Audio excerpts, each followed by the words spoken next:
Welcome, I'm John Egan. And I'm Michael Layne. And today we will be discussing the film Dead Man Walking, directed by Tim Robbins. Tim Robbins' film Dead Man Walking is a film adaptation of Sister Helen Prejean's original work of nonfiction written in 1993. Sister Helen is a Roman Catholic nun and one of the sisters of Saint Joseph of Madai. She has become a leading American advocate for the abolition of the death penalty through her work with death row inmates. Her book was based on her interaction with two convicted murderers on death row, Elmo Sonitor and Robert Lee Willie. She acted as their spiritual advisors for the months leading up to their death and attempted to help them find peace. The film's main character is a representation of Sonitor and Willie, and the entire film highlights their interactions. The film stars Sean Penn as Matthew Poncelet, a death row inmate, and Susan Sarandon as Sister Helen Prejean, Poncelet's spiritual advisor. In the film, Poncelet has been convicted of the rape and murder of two teenagers, and consequently has been sentenced to execution. Poncelet clings to his innocence despite his grim conviction, and Sister Helen helps him through the court appeal process. As the film moves forward, it becomes clear that the court is not going to overturn the ruling, and Poncelet experiences a change of heart from denial to repentance. He eventually confesses to Sister Helen and takes responsibility for his actions just before he is killed and the film ends. After watching the film, I was amazed at how the filmmaker, Tim Robbins, was able to present such a passionately controversial issue from such an objective point of view. This film causes you to reflect on your own stance of capital punishment, but does not necessarily push you one way or another. There are several scenes in the film that highlight Poncelet's humility and remorse for what he has done. However, there are also several scenes which show the true evil and terror of his actions. So overall, I thought this film was incredibly well done and did a great job of adapting true events into one objective story. In my opinion, the author, Helen Prejean, makes a strong stance against the death penalty.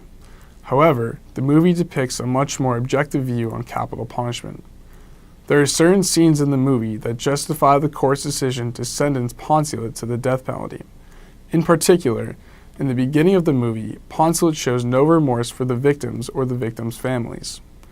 Throughout the movie, we see Sister Helen Prejean taking a strong stance against capital punishment.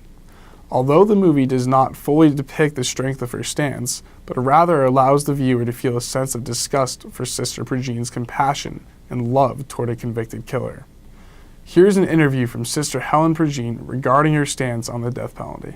Father, I said, does the Catholic Church only uphold the dignity of innocent life? He's not innocent. But then he's rendered defenseless and he's strapped down and he's killed after he's waited 30 days, counting off the days, or maybe a last-minute stay. This is not dignity of human life. That is why, essentially, the death penalty is wrong. Two of the more common themes in Sister Prejean's book, as well as Robbins' film adaptation, are repentance and reconciliation. Throughout the first half of the film, Poncelet denies his involvement in the crime and clings to his innocence. It is not until later on that he first admits to Sister Prejean and what he has done. This next clip shows their interaction. I didn't want to think of that. It was something that you said. I could have walked away. I didn't.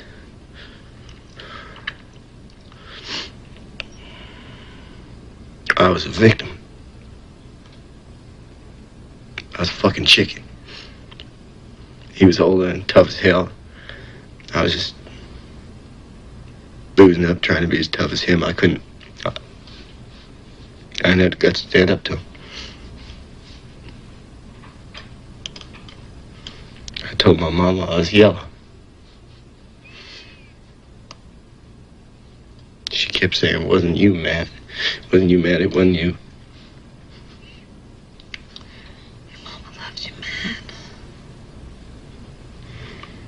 The boy?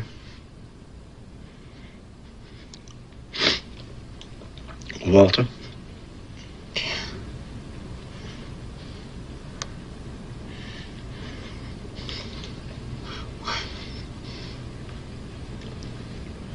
I killed him. To keep consistent with Sister Prejean's overarching themes, Robbins closes the film with an emotional scene in which Poncelet asks forgiveness just before he is executed.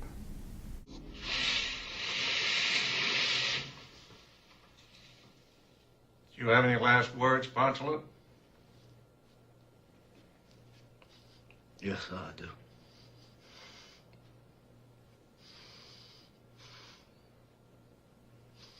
Mr. Delacroix, I don't want to leave this world with any hate in my heart. I ask your forgiveness for what I've done. It was a terrible thing I've done, taking your son away from you. How about us? Mr. and Mrs. Percy, I hope my death gives you some relief.